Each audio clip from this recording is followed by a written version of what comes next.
Le grand salon de réception de l'hôtel particulier, niché dans le 8e arrondissement de Paris, scintillait sous le poids de son propre luxe.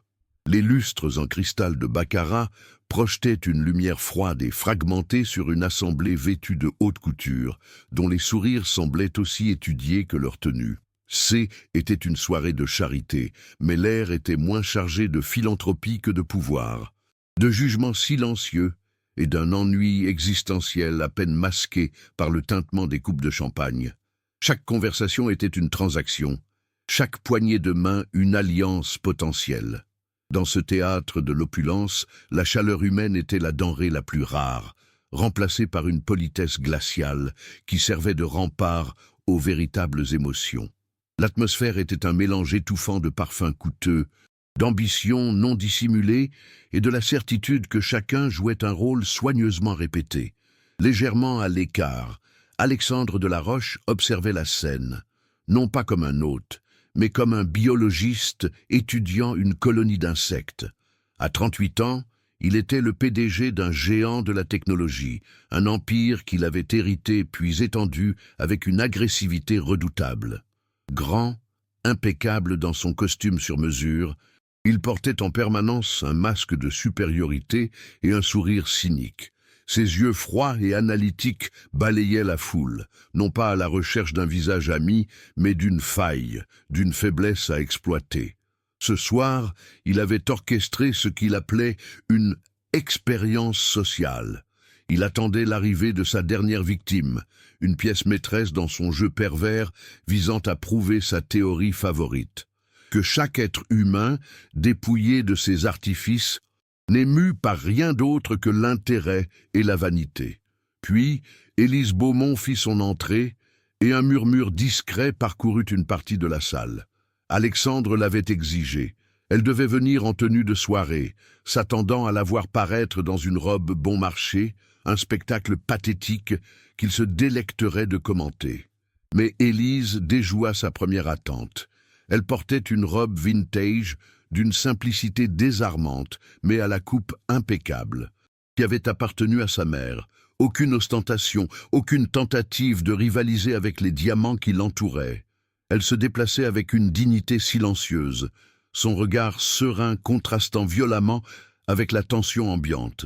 Au creux de son cou, un délicat médaillon de famille captait la lumière, un détail qu'Alexandre nota avec un amusement cruel, le considérant comme une touche finale de son costume de prétendante.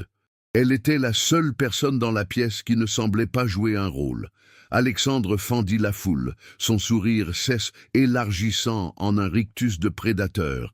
Il l'aborda, sa voix basse, mais portant suffisamment pour que les plus proches entendent. « Quel effort louable pour tenter de vous intégrer, mademoiselle !» La phrase, chargée de mépris, resta suspendue dans l'air. Élise ne sia pas, mais avant qu'elle ne puisse répondre, une femme âgée, l'une des invitées les plus respectées de la haute société parisienne, s'approcha et le visage pâle de stupeur. Ses yeux étaient fixés sur le bijou de Élise. D'une voix tremblante qui fit taire toutes les conversations alentour, elle déclara « Mon Dieu, ce médaillon, ce sont les armoiries des Beaumont. Je pensais que ce bijou était perdu à jamais. » Le silence devint total, pesant. Le piège venait de se refermer, non pas sur elle, mais sur lui. Tous les regards se tournèrent vers la femme de chambre, qui venait de voler la vedette de la manière la plus inattendue qui soit. Le silence qui s'abattit sur le salon fut plus assourdissant que n'importe quelle musique. Chaque invité, figé, devint le spectateur d'une scène qu'aucun dramaturge n'aurait osé écrire. Le piège d'Alexandre, si méticuleusement conçu pour humilier, s'était retourné contre lui avec une force dévastatrice. Son sourire cynique s'effaça, remplacé par un masque d'incrédulité. Pour la première fois de sa vie, il était dépassé par les événements, exposé non seulement comme un homme cruel, mais aussi comme un ignorant. Ses yeux froids, habituellement si calculateurs, cherchaient une explication, une faille dans cette réalité soudainement inversée. Au centre de ce tourbillon silencieux, Élise se tenait droite, sa dignité comme une armure invisible. Elle ne savourait aucune victoire, Elle endurait simplement le poids de centaines de regards, son passé venant de faire irruption dans son présent avec la violence d'un raz-de-marée. Plus tard, alors que la foule était dispersée en petits groupes chuchotants, Alexandre la retrouva près d'une porte-fenêtre donnant sur les jardins obscurs. L'arrogance avait déserté ses traits, laissant place à une curiosité presque fébrile. Il avait besoin de comprendre, de reprendre le contrôle d'une situation qui lui avait totalement échappé. Sa voix, lorsqu'il parla, était dépouillée de son ironie habituelle, presque hésitante. « Qui êtes-vous, réellement ?» demanda-t-il, sans préambule. Sun était plus le prédateur s'adressant à sa proie, mais un homme déconcerté face à une énigme. Il ne la voyait plus comme une simple employée, mais comme la détentrice d'une vérité qui venait de faire voler en éclats ses certitudes les mieux ancrées. Élise tourna vers lui un regard calme, où ne se lisait ni colère ni triomphe, mais une profonde lassitude. Avec une voix posée, dénuée de tout apitoiement, elle commença son récit. Elle parla de la famille Beaumont, un nom qui, pendant des générations, avait été synonyme non seulement de richesse, mais surtout d'intégrité dans le monde des affaires parisien. Elle décrivit une enfance protégée, baignée d'amour et de principes, où la valeur d'une parole donnée était plus importante que n'importe quel contrat. Elle évoqua son père, un homme brillant et visionnaire, mais dont la plus grande qualité était aussi sa plus grande faiblesse. Une confiance absolue en la nature humaine. Elle raconta comment il avait bâti un empire sur la base de l'honneur, traitant ses partenaires comme des membres de sa propre famille, une philosophie qui, dans un monde impitoyable, allait précipiter sa chute et celle de tous ceux qui l'aimaient. La chute fut brutale, vertigineuse. Le responsable était l'associé le plus proche de son père, un homme qu'elle avait connu toute sa vie, qu'elle appelait oncle. Pendant des années, il avait méthodiquement détourné les actifs, falsifié les comptes et préparé une OPA hostile en secret. Du jour au lendemain, l'empire Beaumont s'effondra. La trahison fut si violente, si totale, que son père ne s'en remit jamais. Le choc lui provoqua une crise cardiaque foudroyante quelques semaines plus tard. Sa mère, le cœur brisé et l'esprit égaré par le chagrin, le suivit dans la tombe moins de 6 mois après. À 22 ans, Élise se retrouva orpheline, sans un sou, son nom de famille étant devenu un fardeau, un rappel constant de tout ce qu'on lui avait volé. Alors que Élise prononçait le nom de l'associé Félon, un éclair de reconnaissance traversa le regard d'Alexandre. Ce nom, il le connaissait parfaitement. Il s'agissait d'un magnate redouté, un rival de longue date de son propre père, un homme dont la réputation sulfureuse et les méthodes prédatrices étaient légendaires dans les cercles financiers. Soudain, l'histoire d'Élise N était plus un simple drame personnel. Elle s'inscrivait dans une histoire plus vaste, une guerre économique et morale qui avait opposé son père à cet homme sans scrupules. Un sentiment étrange, un mélange de colère et d'une sorte de justice filiale commença à germer en lui. Ce N était plus une question de curiosité.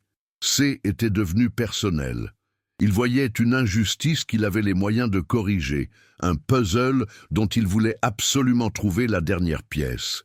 Poussé par cette impulsion nouvelle, il lui offrit son aide. Son ton était direct, presque brutal, encore teinté de ses vieilles habitudes. Il parla d'avocats, d'enquêteurs privés, de ressources illimitées pour déterrer la vérité et exposer le coupable. Mais Élise recula, ses yeux se voilant de méfiance. La vie lui avait appris à se garder des offres trop belles, surtout venant d'hommes habitués à tout acheter, y compris la loyauté et la conscience. « Pourquoi feriez-vous cela, monsieur Delaroche? Suis-je votre nouveau projet ? Une autre expérience pour prouver quelque chose à vous-même ?» Sa question, tranchante comme une lame, le frappa en plein cœur. Elle refusait d'être sauvée, refusait d'être une victime passive dans son jeu de pouvoir. C'est dans ces moments de doute que l'on se sent le plus seul. Si des récits comme celui-ci vous touchent, votre soutien en vous abonnant nous aide à continuer de les partager. La résistance d'Élise le déstabilisa profondément. Lui, qui était habituée à ce que ses ordres soient exécutés et ses offres acceptées avec gratitude, se retrouvait face à un refus fondé sur la dignité. Son insistance à ne pas vouloir de sa pitié le força à un rare exercice d'introspection. Faisait-il cela pour elle ou pour lui? Était-ce une quête de justice sincère ou une occasion de défaire un vieil ennemi de sa famille sous couvert d'altruisme? Pour la première fois, son cynisme habituel ne lui offrait aucune réponse satisfaisante. Il se sentait mal à l'aise face à ce sentiment nouveau, cette empathie qu'il avait toujours considérée comme une faiblesse dangereuse. Il comprit qu'il ne pourrait pas la convaincre avec de l'argent ou du pouvoir, mais seulement en lui prouvant que ses intentions étaient, pour une fois, honorables. La nouvelle de l'intérêt soudain d'Alexandre pour son employé se répandit comme une traînée de poudre dans le microcosme parisien. Les rumeurs allèrent bon train, le dépeignant comme un homme tombé sous le charme d'une Cendrillon des temps modernes, ou, pire, comme un esprit faible manipulé par une intrigante.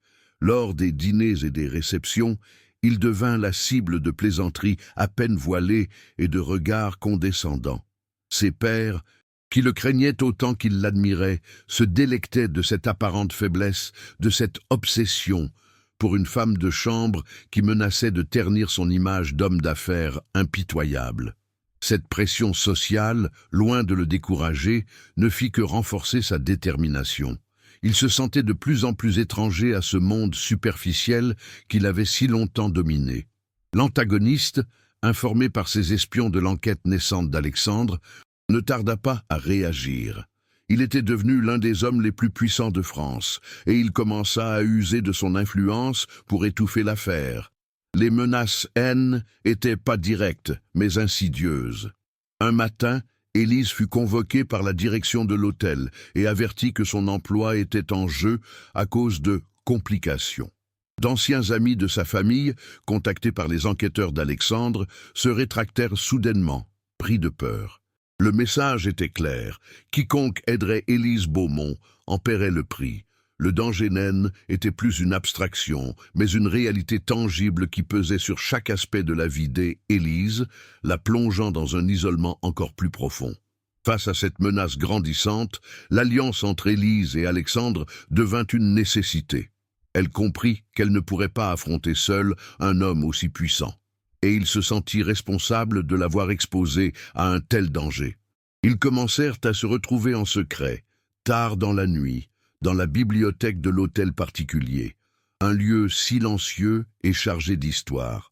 Là, entourés de livres anciens, ils étudiaient les quelques documents que Élise avait réussi à sauver de la débâcle de sa famille, des bilans, des lettres, des fragments d'un passé détruit. Dans le calme de ces nuits, loin des regards et des jugements, une complicité inattendue naquit entre eux, fondée non plus sur la pitié ou la curiosité, mais sur un objectif commun et un respect mutuel. Parfois, une seule personne qui croit en vous peut tout changer. C'est pour raconter ces histoires d'espoir que nous avons besoin de vous. Chaque nouvel abonné est une voix qui se joint à la nôtre. Au cours d'une de ces longues soirées, alors qu'ils étaient penchés sur un vieux registre, Alexandre se laissa aller à une confidence.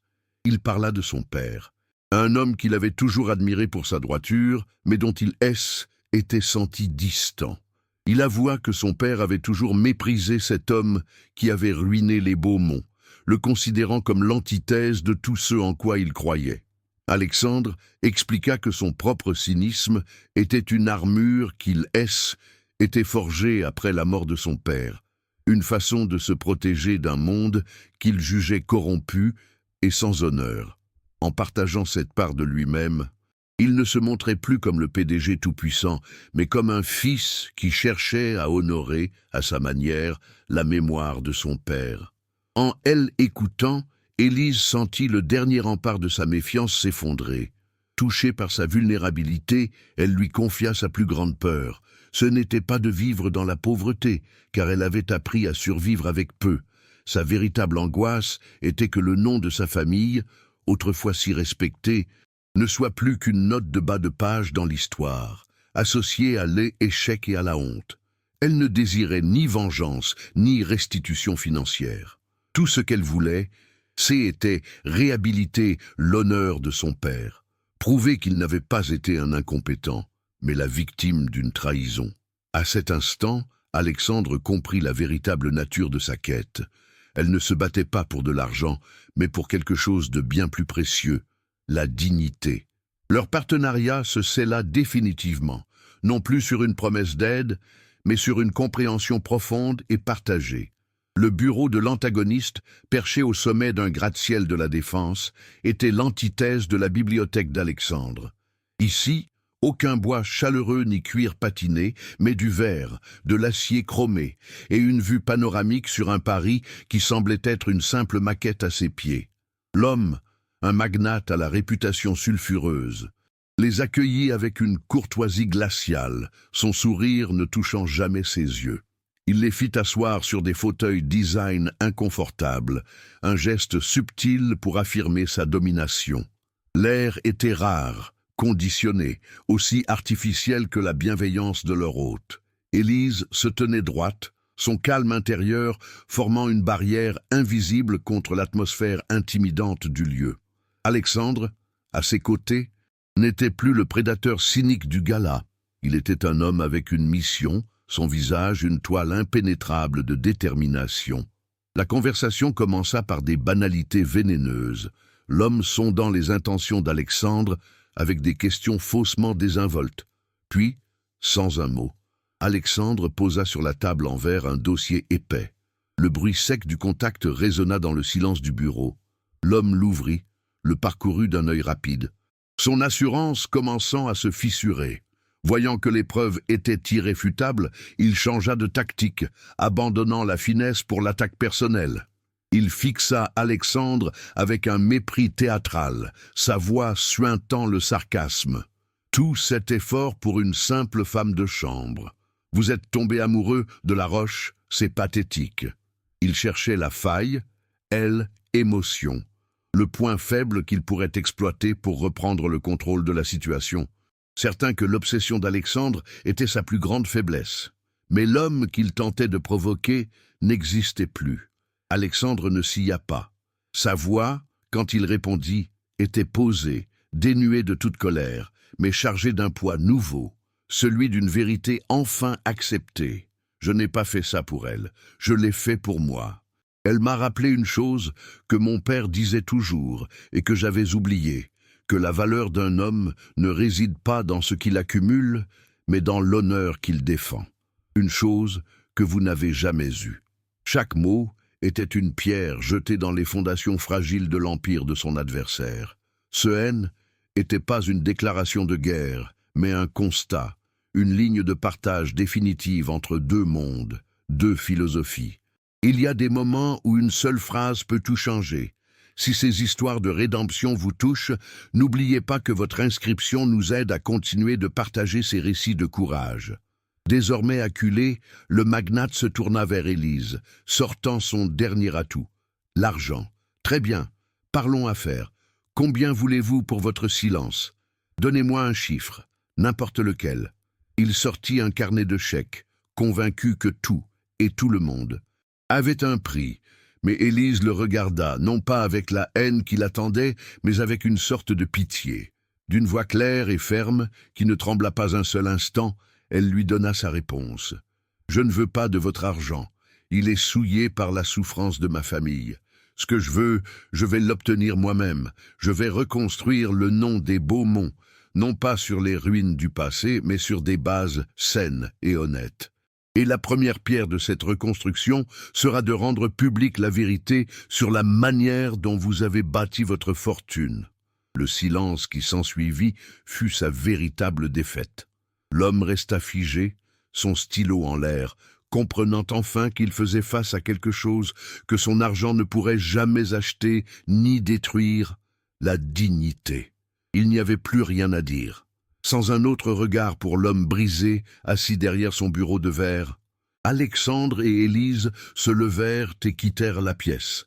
Dans le couloir lumineux, ils marchaient côte à côte, non plus comme un PDG et son employé, ni même comme un protecteur et sa protégée, mais comme deux égaux, deux partenaires liés par une épreuve commune et une vision partagée de la justice. Ils n'avaient pas seulement gagné une bataille contre un ennemi, ils avaient tracé le début d'un nouveau chemin, un chemin qu'ils allaient parcourir ensemble, fort d'un respect mutuel qui valait plus que tous les empires. L'affaire éclata avec la force d'une tempête médiatique. Les preuves rassemblées par Alexandre étaient si accablantes qu'elles ne laissèrent aucune place au doute.